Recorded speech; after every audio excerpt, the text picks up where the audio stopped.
হাতের কথা দিয়ে একটু কথাটা বলেছি, সময় আমি অতিবাহিত করব না।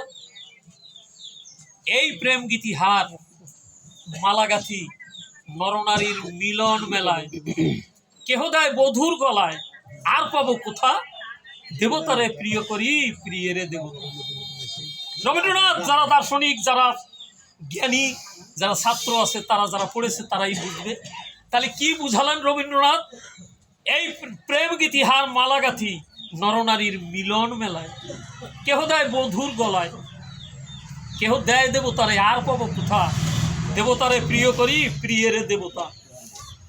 স্বামী স্ত্রী এমন একটা সুখের মিলন যদি সংসারকে করা যায়, সেখানে আমার ঠাকুরের কোনো অবস্থান না হলেও আমার ঠাকুর কৃপা করে সেই ঘরে ওই আরাধ্য পুরুষ যারা আরাধনা করে করে যারা স্বর্গ লাভ করেছে, বিষ্ণু লোক লাভ করেছে, সূর্য লোক লাভ করেছেন, বিভিন্ন লোক আমাদের শাস্ত্রের পাতায় পাওয়া যায়, সেখান থেকে এক একটা আত্মা ভগবান সেই সমস্ত ওই প্রেম গীতিহার মালাগাথা সংসারের মধ্যে ভগবান পাঠাইয়ে দেয়।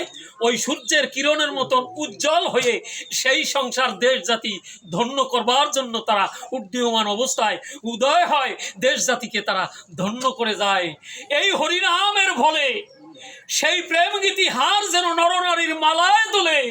তারা যখন সেই সুসন্তানকে করবে কামনা, আমার হরিগুরু চাঁদ তখনই সেই সংসারের পুরবে বাসনা, পুরবে বাসনা।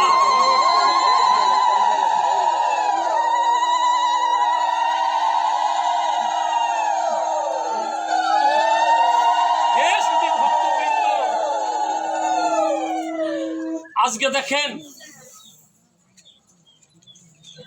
আমরা কোন স্তরের মানুষ। বাবুরা বলেছেন, আমার সন্তোষ বাবু দাদা কি বলেছেন, আমাদের বেদকে গীতা শেষ করে দিছে।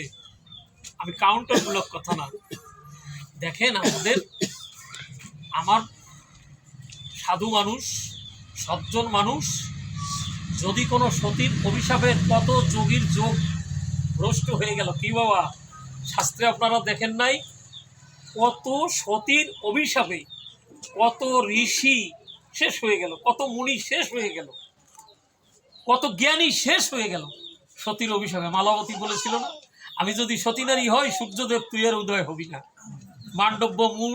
মান্ডব্য মুনি ত্রিশূল করে করত ধ্যান, তাই সেই ত্রিশূলের মাথায় মান্ডব্য মতিমান করেছিল ধ্যান। ওই কুষ্ঠবেদী স্বামী নিয়ে ওই পথে যখন করেছে গমনাগমন, ওই কুষ্ঠ স্বামীর পায়ের আঘাত লেগে মান্ডব্যর যায় ধ্যান ভেঙে, তখনই মান্ডব্য বলেছিল যে আমার ধ্যান যে ভগ্ন করলো, তার যেন এই বেলা উদয়ের আগে যেন তার স্বামীর মৃত্যু হয়। এই কথা যখন মান্ডব্য বলে দিল, তখন মালাবতী কি বলেছিল যে আমার এই বেলা বা সূর্য উদয়ের আগে যদি বিধবা হতে হয়, সূর্যদেব তোরে করি মানা, তুই কিন্তু পূর্ব আকাশে আর উদিত হবি না। সূর্যলোকে সূর্য উদয় হয় না, উদয়গিরিতে সূর্য আসে না, দেবতারা সৃষ্টির জন্য চিন্তান্বিত হয়ে যায়। সূর্যদেব গেল কোথায়, সৃষ্টি পণ্ড হয়ে যাবে। সূর্যদেবের যখন স্তবস্তুতি করেছিল, ওই সময় সূর্যদেব ডাক দিয়ে কয়, মালাবতী নামে একজন সতী রয়, সে করেছে মানা, আমার বৈদব্য যন্ত্রণা ভোগ করতে হবে, তুই আর পূর্ব আকাশে উদিত হবি না, সেজন্য আমি উদয়গিরিতে যাব না। ভগবান তার আসন টলে যায়, সৃষ্টির জন্য ঠেকে দেয়। এইবারে ভগবান নিচে নেমে এসে সতীর কাছে করজোড়ে কয়, সতী তোরে করিবা না, সৃষ্টি কিন্তু পণ্ড হয়ে যায়। একটা চোখের পলক দিবি, তোর স্বামী তার মধ্যে জিয়া মরা হবে, মৃত্যুবরণ করবে, আবার বেঁচে যাবে। তোরে করি মানা, তুই কিন্তু মৃত্যু স্বামীর মুখ দেখবি না, আর বৈধব্য যন্ত্রণা করবি না। দেখেছেন সতী যত বড় সাধু হোক না কেন, তখনই ওই মালাবতী কথায় সায় দিল, ভগবানের কথায় সায় দিল, চোখের পলকের মধ্যে তার ওই যন্ত্রণা শেষ হয়ে গেল। এর নাম সতী। এই সতী কখন হয়? বুড়াকান্দি এমন একটা লীলাক্ষেত্র, আমার শ্রদ্ধ দাদা পুরোনো এক কথা রে, পুরোনো এক গাথা মালা রে, আজ আমার মনে পড়ে গেল বিজয় রসিকের কথা, পুরন কথা আজ মনে পড়ে গেল। দাদা তার অবতারণা ঘটাইছে। আজকে কি বলেছেন? যদি সেই সতীর কোলে কোনো জ্ঞানীর জ্ঞান চলে যায়, নিঃসন্দেহ আমার গুরুচাঁদ করে মানা, তোরা ওই জন্য আর চিন্তা করিস না। আমার তাই মশাই কয়ে যায়, যদি একটু জ্যাক ধরাইয়া চার্জ দেওয়া যায়, চার্জ দিলে পরে মোবাইলটা সাবলীল হয় জগতের পরে।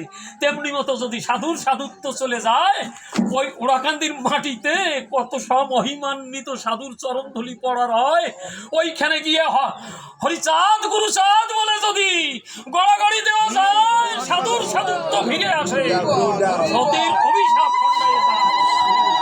বলির সন্ধ্যায় এমন একটা ক্ষেত্র তৈরি হয় এই পৃথিবীর গায়ে, সেটা ওড়াকান্দি খাও। বেশি সময় থাকতে পারবো না, ক্লিয়ার করে দেবেন।